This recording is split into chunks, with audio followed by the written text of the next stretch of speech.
We didn't really use the word culture for the first 5 or 6 years of HubSpot. It was not a thing we talked about. And I know this because I went through the email logs.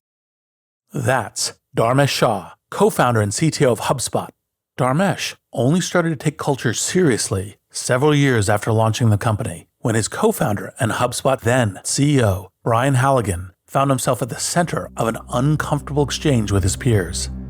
He joined this CEO group that got together once a quarter. The way I always pictured it was like group therapy for CEOs. The theme for this particular meeting was culture. They would go around the group, and when it was Brian's turn, he's like, well, that's not something we're really spending time on. Culture is something that we will deal with some other day. And they came down on him hard. They're like, Brian, I don't think you understand. There's nothing more important than culture. That's the thing that will define the company's destiny over the long term. If you don't get that right, nothing else will matter. And so he nodded his head, and that meeting was over. The meeting was over, but for Dharmesh, his journey as a culture builder was about to begin.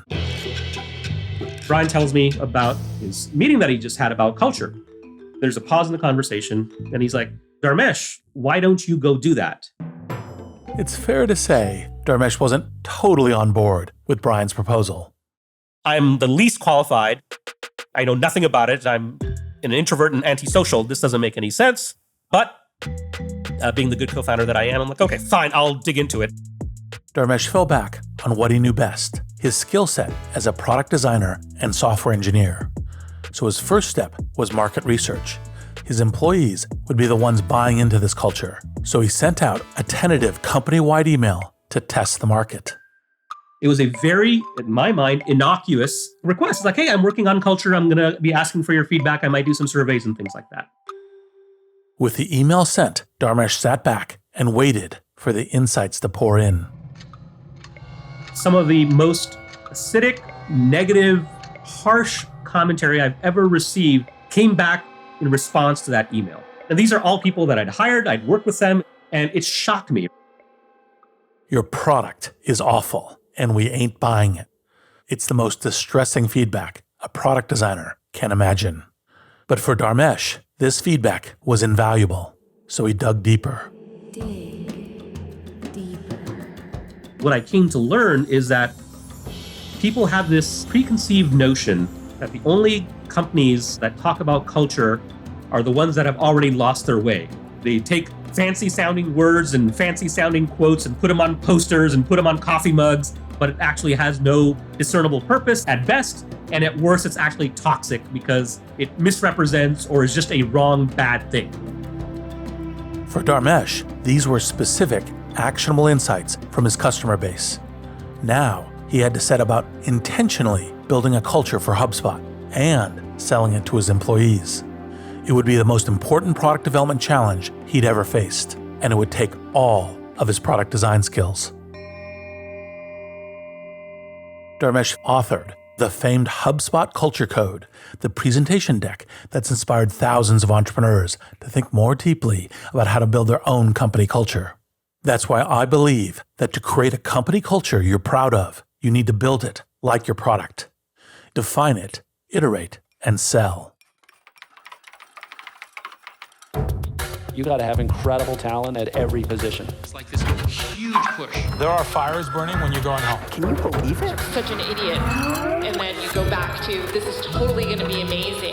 There are so many easy ways. So what to do? I have no idea what to do. Sorry, we made a mistake. But you have to time it right. Oops. Working out of a 3-bedroom apartment. Stuff that just seems absolutely nutballs 10 years later. I was like, well, that's just how you do it. We haven't made Just how you do it. This is Masters of Scale. I'm Reid Hoffman, co-founder of LinkedIn, partner at Greylock, and your host. And I believe that to create a company culture you're proud of, you need to build it like your product. Define it, iterate, and sell. Even if you've never built a product before, you might have a good idea about some of the key aspects of the process. Designing the original idea and outlining its features, functionality, and user experience. Collaborating with a product team and iterating on the product as you go to address bugs, feedback, and shifting vision. This product approach can also be used to build a strong, adaptable culture at your business. To create an honest culture that lasts, that same dedication to outlining, collaborating, addressing user feedback, and ongoing iteration is required. I wanted to talk to Dharmesh Shah, co-founder and CTO of HubSpot, about this because in creating the HubSpot Culture Code, he's helped establish a culture known for its transparency, customer focus, and commitment to employee empowerment. HubSpot is a platform that helps businesses manage their customer relations and marketing operations. Launched in 2006, it now has annual revenue of over $1.7 billion. Meanwhile, the HubSpot Culture Code has inspired many founders and business leaders to adopt its approach when building their own vibrant, adaptable company cultures. At the top of the show, we heard how Dharmesh reluctantly took on the task of building culture at HubSpot. Following that initial burst of scathing blowback from his employees, he decided to build a deck to record what the current state of the culture was at HubSpot, and he fell back on what he felt most comfortable doing: coding. When I wrote the culture deck, I thought of it as a piece of code. If I were to write like Python code to kind of run the company, what would that code look like? Yeah, it was Culture Python. It was exactly, that's what it was. It was Culture Python. Dharmesh also fell back on the central principles of coding. Define your problem as narrowly as possible, launch early, then iterate. I was very deliberate and very limited in scope in terms of what that first culture code deck tried to answer. And it answered exactly one question: what are the attributes that people have that increase their likelihood of being successful and happy at HubSpot? Let's just tackle this problem iteratively. Let's get the first version out there for commentary. That version 1.0 was just 16 slides. It documented the culture that had naturally emerged at HubSpot. Now, it was time for Dharmesh to get feedback on that first release. The team came back. It's like, oh, actually, that thing has turned out to be useful. Like, okay, good. The customer feedback was in, and they were sold on the idea. But they had some feedback. But it doesn't answer enough. It's like it tells us the who, but it doesn't tell us how to make decisions. It doesn't go far enough. Wouldn't it be more useful if it also helped us with like how we do things and describing to people how we make decisions and why we would do this way versus that way? A product designer refines and improves their product based on user needs, preferences, and real-world testing. So Dharmesh kept putting the culture code through this iteration cycle, using surveys, focus groups, and one-on-one meetings with team members. The initial culture code prototype soon became a living document, and by seeing it grow before their eyes based on the feedback they gave, the once skeptical customer base were now avid power users. And this is another key advantage about treating your culture as a collaborative product development project. You'll get huge buy-in from your team. Feedback from your team isn't the only tool in your product designer's kit. Inspiration can come from other products. There was another culture deck that was in my mind, the canonical culture deck, which was the Netflix culture deck. Very, very widely read. I think they were the first ones to do a deck like that and actually kind of share it with the world. And it was brilliant. And the entire management team at HubSpot had read it multiple times. We could recite parts of it by heart because it was just so well done. Dharmesh and Brian weren't just inspired by the deck, but by the way Netflix had made it public. They wondered if, by doing the same, they could get even more feedback that would help them refine it. So they reached out to Netflix's then Chief Talent Officer and author of the Netflix Culture Deck, Patty McCord, and asked her thoughts on making a company's culture deck public. He's like, it was life-changing for Netflix, even though it's going to feel uncomfortable because you are going to get lots of feedback once you put something out there. It's worth it. And she looked at and provided commentary on the pre-public version of the HubSpot Culture Code and had great feedback on the deck. Soon after that call ended, Dharmesh got some more feedback that was unexpected, but certainly not unwelcome. I get an email from Reed Hastings, the CEO of Netflix. It says, Dharmesh, Patty McCord sent me your culture code deck. I think it's brilliant. And drop the mic. My life is over. My work here is done. Of course, Dharmesh's work wasn't done, and as a seasoned product developer, he knew it full well. Remember, One of the main reasons he had made the deck public was to get even more feedback. Once we published it on the internet and had tens of thousands, hundreds of thousands, millions of people read it, it was really nice to see feedback come back on that. This is why Dharmesh is still iterating on HubSpot's culture to this day. Since it was first published in 2013, the Culture Code deck has grown from 16 to 128 slides.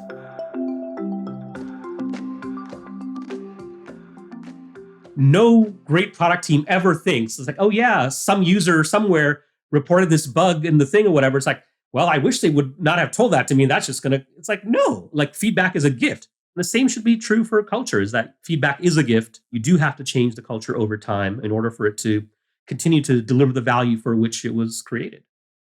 For the rest of this episode, we're going to focus on 4 key components of the Culture Code to see how Dharmesh defined, iterated, and sold each component as if it were a product. Component 1, solve for the customer. The first component we're going to look at in the HubSpot Culture Deck is how they make sure everything they do is focused on the customer's experience and needs. This sounds like an obvious cultural directive to build your business around, but it's surprisingly easy for businesses to lose sight of this. Dharmesh experienced this from a customer's perspective when he had issues with his internet provider.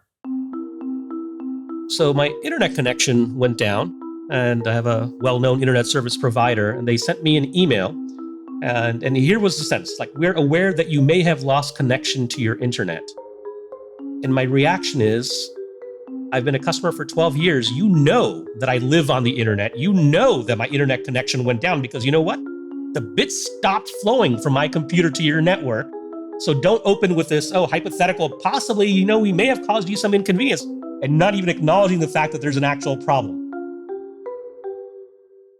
What infuriated Dharmesh about that email wasn't just the mealy-mouthed explanation. Nowhere in this email did they actually say that they were sorry for this outage. And that's like the cardinal sin of customer experience. Even if it's not your fault, maybe it was a partner and something outside of your control, that doesn't really matter to the customer. And it was just kind of blindingly obvious. Like, how could you send an email like that out without using the word sorry? For Dharmesh, this experience clearly defined the importance of making solving for the customer a core component of HubSpot's company culture. To do this, Dharmesh makes sure his team keeps as close as possible to the customer's perspective. We have a monthly meeting where the entire exec team gets together and we talk about customer issues. We have an actual live customer join us on that call. There are often customers that are not completely thrilled with us. We may have had a misstep or something like that. So it's not just we're hearing the customer's pain. And it's not even just we're hearing it directly from the customer, super valuable, but we are collectively experiencing that customer pain as a group. So then we can kind of chat about it, which we do. It's like, what have we learned? What could we have done differently? What was the root cause of this thing? Just that forcing of a company to say, okay, we are going to make ourselves experience the customer pain would avoid a lot of future pain for customers. It's not just the executive team that Dharmesh wants to share in the customer pain, but also the engineers who are building the products. Nothing helps an engineer appreciate the pain they're creating when they have a bug or a missing feature that just needs to be there than actually to feel that pain directly from customers. So we're very encouraging, sometimes draconian, about pushing engineers to talk to customers and really understanding the business, not just their particular part of the product. Notice how this cultural drive to foster a deep understanding of the customer viewpoint is self-reinforcing. When every member of the team is encouraged to talk to customers directly, then every member of the team will see just how valuable this tenet is. They'll be exposed to insights they couldn't get any other way, and they'll form a deeper empathy with their customers. This in turn means a stronger product, higher motivation in the team, and a drive to continue keeping the customer at the heart of the company's culture. But Dharmesh is careful to make sure the focus isn't on solving for individual customers on a case-by-case basis, but rather for the entire customer base. When we say putting the customer first, we really mean putting the collective of our customers first. We will have individual customers on certain things that are less than right.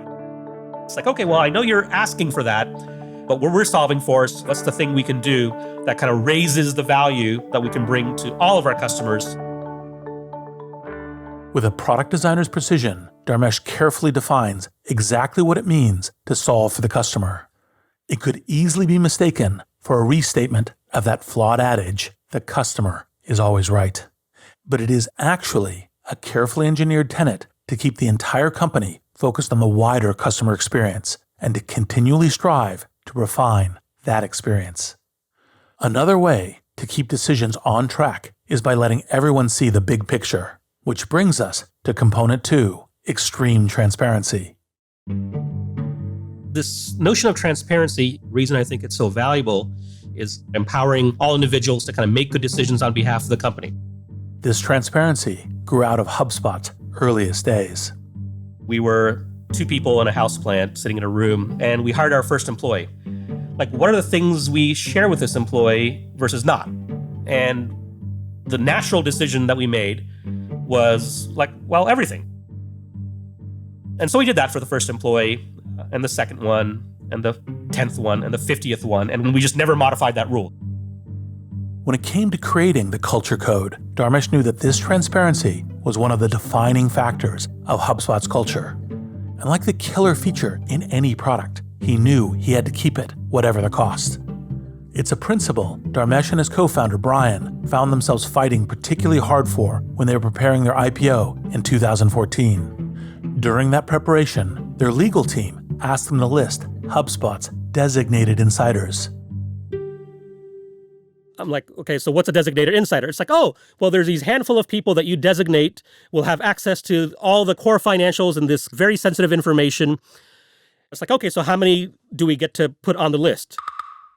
And they're like 5 to 7 is usually. And so then I'm like, 8?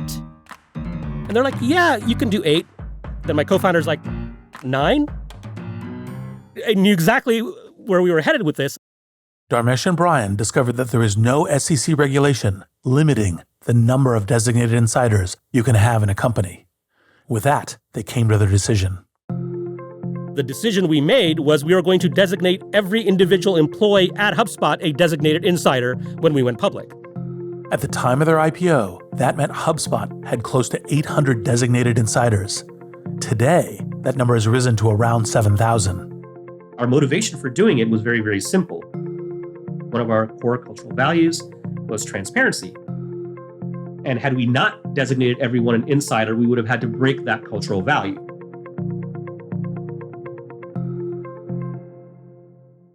This is another way creating culture is like building a product. If you compromise on the quality of one component, it can have a huge and unpredictable knock-on effect that impacts your entire business. If Dharmesh and Brian had followed the conventional route of limiting the pool of designated insiders, the majority of the HubSpot team would suddenly find their vision narrowed, and a pillar of their culture would be gone. So Dharmesh and Brian made an unconventional move to keep that transparency intact. It was a risk that paid off. And as we'll hear after the break, the willingness to take risks is another core component that Dharmesh built into HubSpot's culture code.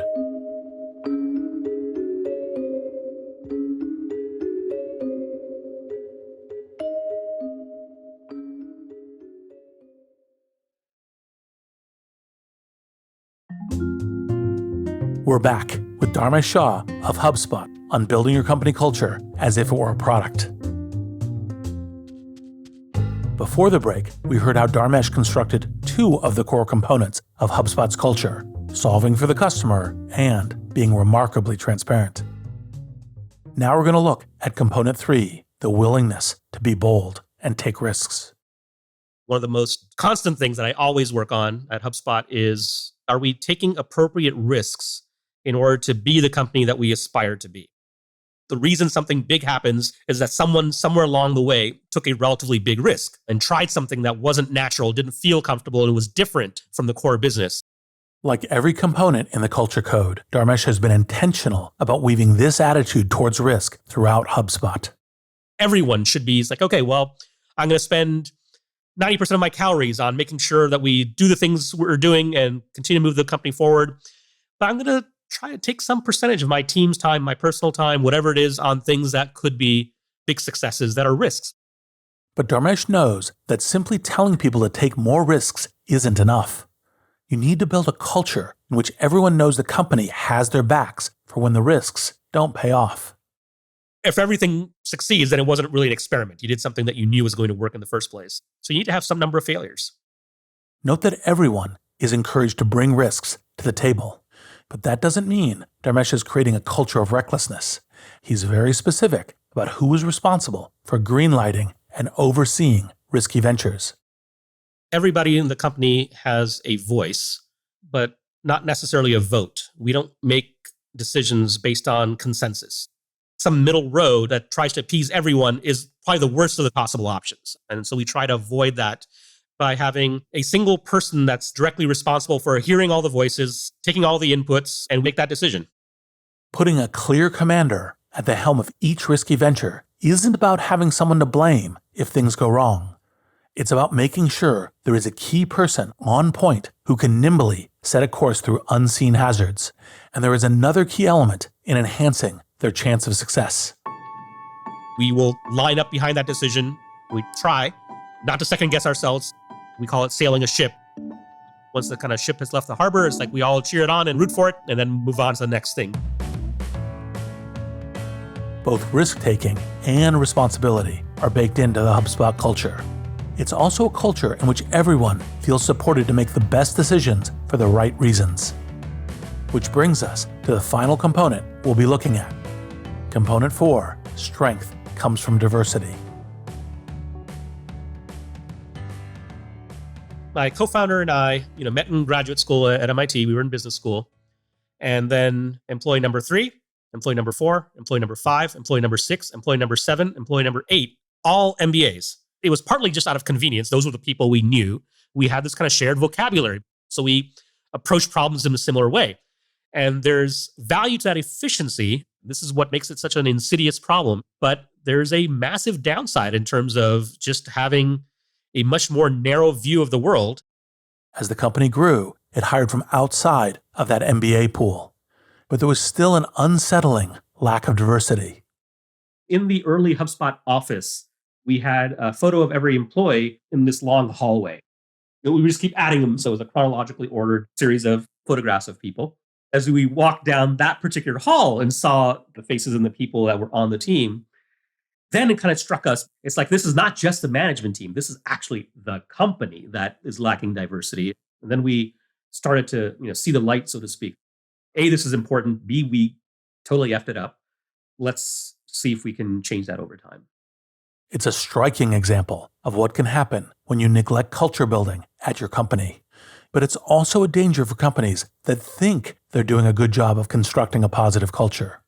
Lots of companies like to say that they hire for culture fit. And my personal belief on this is that in order for you to be permitted to use that phrase, you have to be able to describe and define and show someone what your culture is. Otherwise, what ends up happening is you are at high risk of using that phrase as a substitute for we hire people just like ourselves. Dharmesh then set about re-engineering HubSpot's hiring practices and making sure diversity was the central plank. Changes included appointing a director of diversity, inclusion, and belonging, and tracking diversity metrics. The benefits of this renewed focus filter through not just employees, but customers. Your customer base is diverse. They're different. They're from different walks of life. If your team doesn't reflect the diversity of your customer base, that's a problem because it's really hard to have empathy for your customers if they're super diverse and different and you're a monoculture. It's like you're just not going to be able to empathize with them. It just doesn't work. We've only examined 4 of the main components that Dharmesh has built into the HubSpot Culture Code. There are many more, and each one is constantly being iterated upon. In fact, this constant change is key to the Culture Code's longevity. The mistake so many entrepreneurs make is they think their job is to preserve their startup culture. And I think that's misguided. There are 2 products every company builds. One is for their customers, and the other product is the one they build for their people. No product is ever done. That means culture is never done. Culture evolves and is dynamic and adapts and changes, which I totally agree with. I mean, people tend to too often think of culture as, the 10 commandments written in stone. And that's just not the nature of these organisms, these communities, these evolving markets. Anyway. Yep. And so we iterate on our culture to say, okay, well, here are the things that worked for us when we were a startup. that no longer fit anymore, or here are new things that, these were not feature requests in the early culture of HubSpot, but they are feature requests now. And do we actually kind of add those to the culture? We think of everything as an iterative needs development. It's never done. We're trying to constantly move it to, making it better over time and try to make, 1,000 incremental steps towards something better. But it's not just a product thing, it's a everything thing. Thinking of culture as a product means you're constantly ensuring it's a fit for you, your team, and your customers. But there's another advantage to thinking of culture as a product. It helps your team feel more invested in the culture as they help build it with you. So grab a napkin, a notepad, or a laptop and write down your culture if you haven't done so already. And if you've already written it down, ask yourself, when was the last time I rewrote it? I'm Reid Hoffman. Thanks for listening.